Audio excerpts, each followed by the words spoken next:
India's criminal justice system is undergoing its biggest transformation in over 50 years. The Criminal Procedure Code 1973 has now been replaced by the Bharatiya Nagarik Surakshas Sanhita 2023. But what are the key changes? How will it affect common citizens, police, and the courts? Let's break down the major differences between CrPC and BSS section by section with new provisions and tech upgrades that aim to modernize justice delivery. We will discuss the major changes in 6 sections. Section 1, an overview. Section 2, key section-wise comparisons. Section 3, technological modernization. Section 4, pro-victim and fast justice provisions. Section 5, case laws and SC observations. And Section 6, critics versus supporters. So let's start from section number 1, an overview. The Criminal Procedure Code, or CrPC, came into force in 1973. It was based on the British colonial framework and the Indian Penal Code, or IPC. It was comprehensive but had limitations. With societal changes and needs, the BJP government aims to replace the CrPC with the Bharatiya Nagarik Surakshas Sanhita, or Citizens Protection Bill 2023. This is part of a larger reform effort along with BNSS, the Indian Penal Code, and BISA, the Indian Evidence Act, to Indianize, modernize, and digitize criminal law. So here's a quick comparison. CrPC had 484 sections, whereas BSS has 531 sections. Some old sections have been dropped, new ones added, and many restructured. While keeping the same structure as CrPC, this helps maintain consistency and ease of understanding for legal professionals. Moving to section number 2, key section-wise comparisons. Section 154 of CrPC deals with the registration of FIRs. It requires police to record information about cognizable offenses and can be crucial for justice. However, it can also lead to delays and abuse. Section 173 of BSS simplifies this. It allows for e-FIRs, especially for women-related crimes like DV, sexual offenses, etc. To register an e-FIR, citizens can go to a police station or use a web portal or mobile app. They'll need to provide details of the offense, supporting documents, and their contact info. After verification, the police will either confirm the e-FIR or seek more info. This shift aims to protect women better and reduce the burden on police. You may ask, why e-FIRs? Well, they promote gender equality by offering women more options to report crimes without visiting a police station, which could be intimidating. Plus, technology ensures a tamper-proof record and faster action. It reduces backlogs since e-FIRs are immediately verified, and it increases transparency. Every e-FIR has a unique ID allowing victims to track progress. This way, BSS empowers women and promotes tech-driven policing. Next, we look at Section 41 of CrPC, which talks about notice of appearance. It says that if a person is accused of a non-bailable offense, the police must serve them a notice telling them to appear before the police station. Failure to do so can lead to arrest. Section 35 of BSS replaces this. It adds more accountability to arrests by requiring police officers to record reasons in writing if arresting or not arresting someone for a cognizable offense. This protects citizens from arbitrary arrests and gives clear guidelines to police. Then we come to Section 167 of CrPC, which sets limits on police custody. It allows police to detain suspects in certain cases for up to 15 days, but this has raised concerns about misuse and lack of oversight. Section 187 of BSS addresses this. It allows up to 15 days of police custody even in judicial remand, but only within the first 40 or 60 days of detention. This balances interests. It gives police enough time to investigate while ensuring judicial oversight and preventing prolonged detention without trial. After that, we see Section 313 of CrPC. When a person is charged in a case, the court asks them to explain the circumstances appearing in the charge sheet. They must do so in writing, and this can sometimes cause problems. Section 266 of BSS introduces a simpler and more efficient method. It allows for video conferencing instead of physical appearance, making it easier for all involved. This saves time, money, and resources as everyone can participate remotely, and it makes the justice process more accessible. Also, BSS introduces some entirely new sections. For example, Section 532 and 533, these deal with digital proceedings and introduce concepts like electronic summons, video trials, etc. They lay the foundation for a justice system that embraces technology to make proceedings smoother and more transparent. Coming to Section 3, Technological Modernization, BSS is a leap towards smart justice. It uses technology to improve how criminal cases are handled. Here's how it works in practice.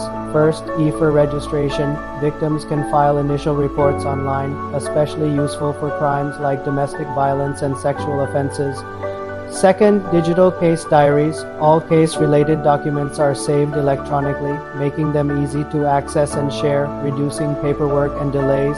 Third, video conferencing for trials and evidence. This lets people attend hearings and give evidence from anywhere, helping those who can't travel and speeding up cases. Fourth, electronic service of summons and warrants. These can be sent quickly through online systems, reducing the time it takes to notify people involved in a case.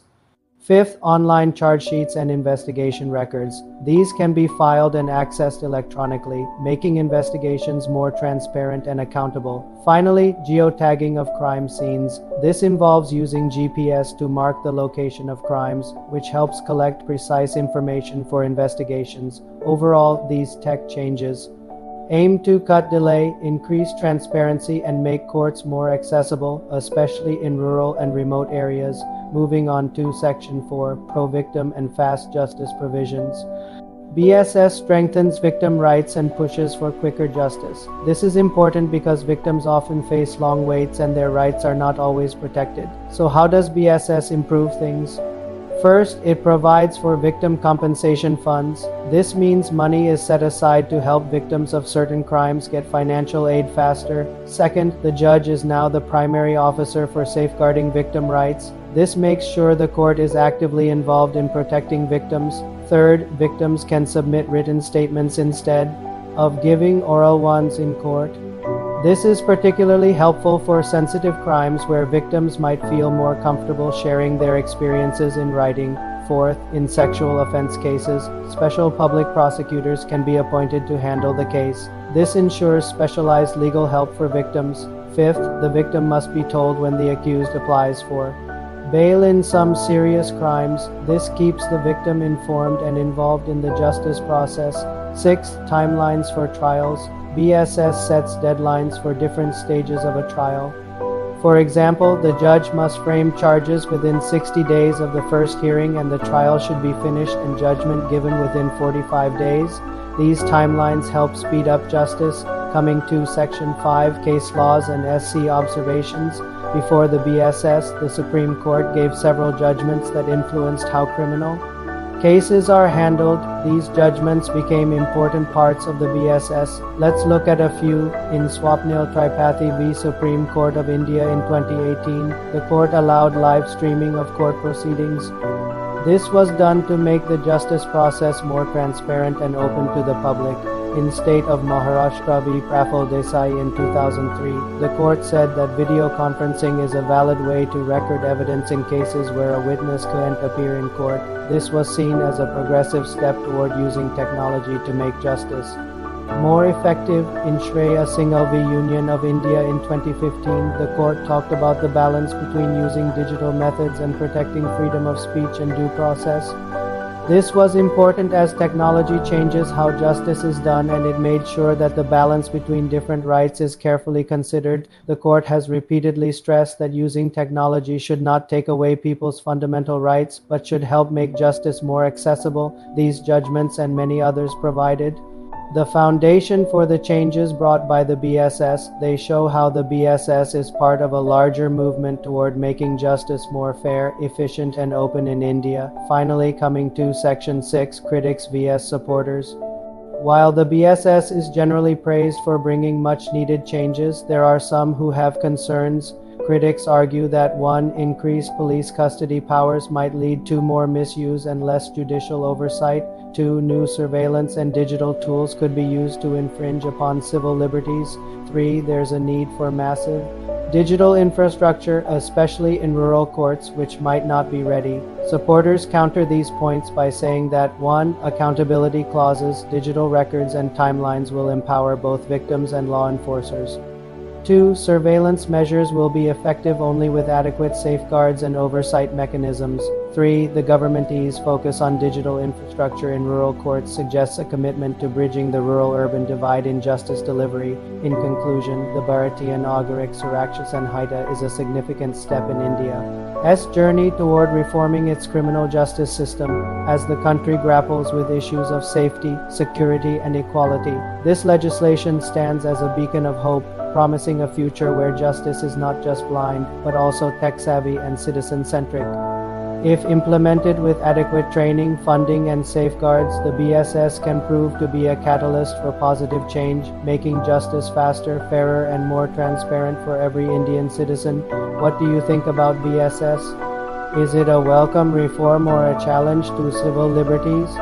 Let us know in the comments. Don't forget to like, share, and subscribe for more legal insights. Thanks for watching.